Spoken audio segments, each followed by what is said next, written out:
ξέρω αυτό. Ακόμα χειρότερα σου λέω. Εδώ έχουμε το δήμαρχο. Δηλαδή. Τον Μπακογιάννης είναι, αλλά είναι ο Ανδρέας Μπακογιάννης. Καλημέρα. Όχι ακόμα. Λοιπόν, χειρουργός λαπαροσκοπικών επεμβάσεων, γιατρός Μέγας. Εξαιρετικός γιατρός. Είπα Μπακογιάννης επειδή η συνωνυμία με τον Δήμαρχο τον ρωτάγαμε. Τον γνωρίζω, όχι ως Σόι Δημάρχου. Τον γνωρίζω, είναι πολύ καλός γιατρός. Ναι, μπράβο. Λοιπόν, διαβάζω εδώ ότι. Λοιπόν, λαπαροσκοπικές επεμβάσεις, βουβονοκύλη, λαπαροσκοπική. Πολλοί κόσμος έχει κύλη, έτσι. Πολλοί κόσμος και πολλοί. Σηκώνουμε ένα βάρος και πέφτει για τα έντερα έξω. Είναι μια ταλαιπωρητική. Είναι μια ταλαιπωρητική ασθένεια και γι' αυτό επειδή έχουν υποθεί πάρα πολλά πράγματα. Γι' αυτό ίσως θα πρέπει να διασαφηνίσουμε κάποια θέματα. Να τα πάρουμε με τη σειρά πολύ πολύ γρήγορα. Ναι.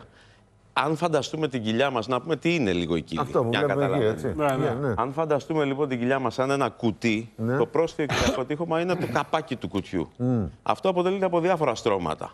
Το δέρμα, το λίπος κτλ. Το πιο βασικό είναι ένα άλλο στρώμα, που, σαν δυνατό σεντόνι, σαν χοντρό σεντόνι που λέγεται απονεύρωση, το οποίο αν έχει κάποια τρύπα αυτό, εκεί βγαίνουν εσωτερικά όργανα προς τα έξω, όπως βλέπετε στην εικόνα. Είναι αυτά. Αυτό είναι έντερο εκεί τώρα συγκεκριμένα που έχουμε ζωγραφίσει.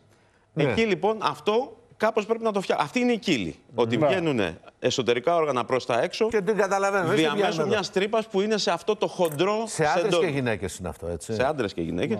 Η βουβονοκύλη συγκεκριμένα είναι πιο συχνή στους άντρες. Για συγκεκριμένους λόγους που δεν τις παρούσεις. Αλλά είναι και σε άντρες και γυναίκες. Ναι. Πρέπει λοιπόν να το διορθώσουμε αυτό. Γιατί πρώτο δημιουργεί και προβλήματα αισθητικά, πρώτον, κάτι πετάει. Δεύτερον, πόνος. Ενοχλείται ο άλλος, έχει πόνο. Και τρίτον, το πολύ σπουδαίο, ευτυχώς που δεν είναι τόσο συχνό, η υπερίσφυξη. Δηλαδή, μπορεί εκεί από την τρύπα από την οποία βγαίνουν τα εσωτερικά όργανα, αυτό να στραγγαλιστεί το περιεχόμενο, έτσι θα διακοπεί η αίματωσή του, θα νεκρωθεί και μετά μπλέκουμε σε περιπέτειες. Τι κάνουμε. Αν τα αφήσουμε και μεγαλώνει κιόλας, έτσι. Ανοίγει τρύπα και φεύγει. Ναι, δεν υπάρχει θεραπεία. Άλλος τρόπος ίασης δεν υπάρχει. Ο μόνος τρόπος είναι να χειρουργηθεί ο άνθρωπος. Να αποκατασταθεί. Αλλά παλιά ήταν χειρουργείο βάρη. Μεγάλο χειρουργείο ήταν κάποτε. Σήμερα φεύγει την ίδια μέρα. Μπαίνει το πρωί και βγαίνει το απόγευμα. Αυτό. Και τι κάνουμε, το ράβουμε, τι κάνουμε. Πολύ ωραίο είναι αυτό. Αυτή είναι η εξέλιξη της χειρουργικής. Παλιά.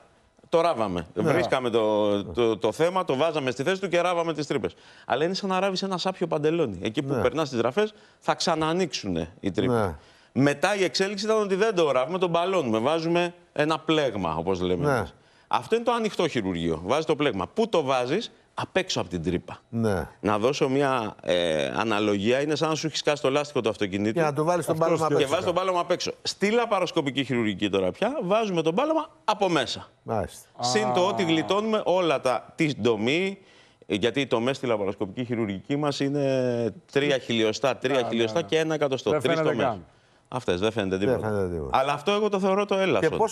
Το μείζον είναι ότι μπαίνει το μπάλωμα από μέσα. Αυτό είναι το βασικό. Άρα είναι οριστική αποκατάσταση. Ναι, αυτό είναι το βασικό. Το τεράστιο πλεονέκτημα είναι αυτό. Να ρωτήσω, και μπαίνει το πρωί, φεύγει το βράδυ δηλαδή? Το απόγευμα. Το απόγευμα. Και πότε είναι, δηλαδή πότε πάει στη δουλειά του? Επειδή φοβόμαστε λίγο και είμαστε πιο συντηρητικοί από ό,τι θα έλεγαν τα βιβλία, λέμε να πάει στη δουλειά του να του δώσουμε μια δεκαριά μέρες. Θεωρητικά μπορεί και. Καλά, αν κάνει τη δική μου δουλειά, δεν έχει θέμα. Ναι, αν το πάρουμε by the book, μπορεί μέσα στην εβδομάδα να αρχίσει να έχει πλήρη δραστηριότητα. Με τη λαπαροσκοπική χειρουργική, λέμε. Με αυτή τη μέθοδο, την TEP, η οποία είναι έξω-περιτονακή, είναι κάποιες λεπτομέρειες τέλος πάντων. Είναι η πιο καλή λαπαροσκοπική μέθοδος που υπάρχει. Με αυτή λοιπόν τη μέθοδο. Μέσα σε μία εβδομάδα μπορεί να το κάνει. Εμείς, επειδή δεν θέλουμε να είμαστε πιο συντηρητικοί, λέμε 10 μέρες. Μάλιστα. Ερώτηση τελευταία. Πονάει η επέμβαση πριν, μετά? Δεύτερο τεράστιο πλεονέκτημα είναι ότι δεν πονάει. Αυτή η συγκεκριμένη επέμβαση. Η λαπαροσκοπική έξω-περιτοναϊκή. Μάλιστα. Πολύ ωραία. Όπως την λέμε. Τέλεια. Από τα αρχικά totally extra-peritoneal στα αγγλικά. Λοιπόν, παιδιά. Εξαιρετικά. Ανδρέας Μπακογιάννης, το όνομα του Δημάρχου θα θυμάστε. Μπακογιάννης θα γκουγκλάρετε, γιατρός, χειρουργός. Και θα τον ευρείτε όποιος θέλει να πάει να σας... Πάρα πολύ κόσμο σκύλι. Πολύ. Λοιπόν, ευχαριστούμε πάρα πολύ. Καλημέρα, χρόνια πολλά. Να είστε καλά. Χρόνια πολλά, γιατρέ μου, να είστε καλά. Αχρίαστος να είστε. Το λέω εγώ. Όλοι μας το λέμε. Όχι, εμείς να είμαστε, χρειαζόμαστε. Όχι, να μην έχει ο κόσμος προβλήματα, αλλά τη δύσκολη στιγμή Πρέπει να πάμε στο σωστό γιατρό. Λοιπόν, την καλημέρα μας σε όλους, παιδιά. Αύριο τα ξαναλέμε. Καλημέρα. Καλή εβδομάδα. Θα τα φάμε όλα τα αυγά. Τρίτη είναι σήμερα. Όλα τα αυγά. Τι καλή εβδομάδα. Τρίτη. Ναι, εντάξει. Είναι επειδή έλειψα εγώ. Ξεκινάει η εβδομάδα με το που έρχομαι.